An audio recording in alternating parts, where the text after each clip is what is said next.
पाहूया हा प्रश्न।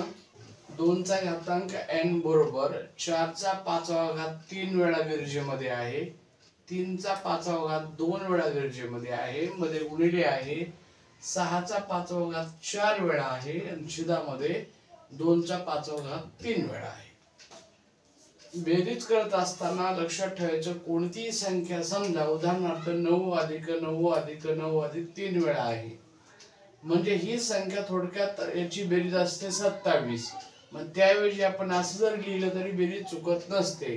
9 किती वेळा आहे, समान संख्या आहे 3 वेळा, म्हणजे 9 त्रिक 27। याच पद्धतीने या सर्वांची आपल्याला मांडणी करायची आहे। काय करावं लागेल की 2चा घातांक n दशमलव तसा ठेवायचा, 4चा 5वा घात हा 3 वेळा आहे, म्हणजे 3 गुणिले 4चा 5वा घात असं लिहायचं 3 वेळा असल्यामुळे।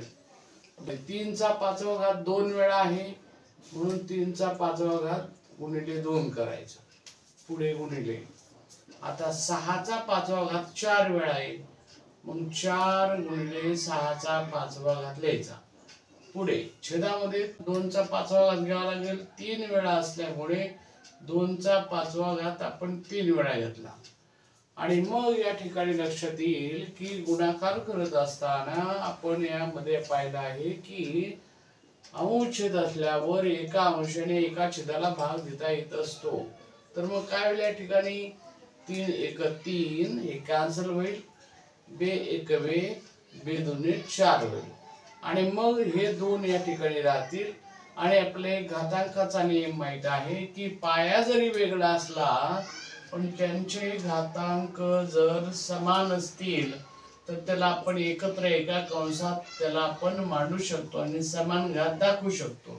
तो नियम इथे वापरता येईल आपल्याला, म्हणून ह्या 2 ला बाहेर घ्यावा लागेल, हा जो 2 आहे, आणि बाकी मात्र असं लिहावं लागेल 4 ला 5वा घात आहे, 3 ला सुद्धा 5वा घात आहे, 6 ला 5वा घात आहे आणि ह्या 2 ला 5वा घात, सर्वांचा घात 5वा एका कंसात लिहावा लागेल।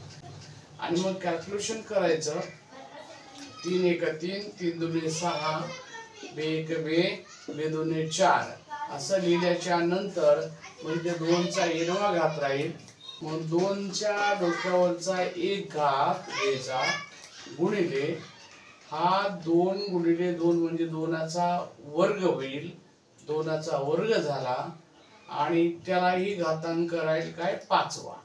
मग या ठिकाणी काय होईल 2चा n घात बरोबर हा 2चा 1 घात गुणिले घातांकाचा एक नियम आहे की कंसात काहीतरी घात असेल आणि कंसालाही घात असेल तर या दोन्ही घातांकांचा गुणाकार करावा लागतो। मग हा 5 दुने 10 होईल आणि मग 2चा घातांक n लिहिल्यावर पाया समान झाला आणि आता पाया समान असल्यावर घातांकाची या ठिकाणी काय होईल बेरीज होईल, म्हणजे 2चा 11वा घात, दोन्हीकडे पाया समान आहे म्हणजे n ची किंमत आहे 11।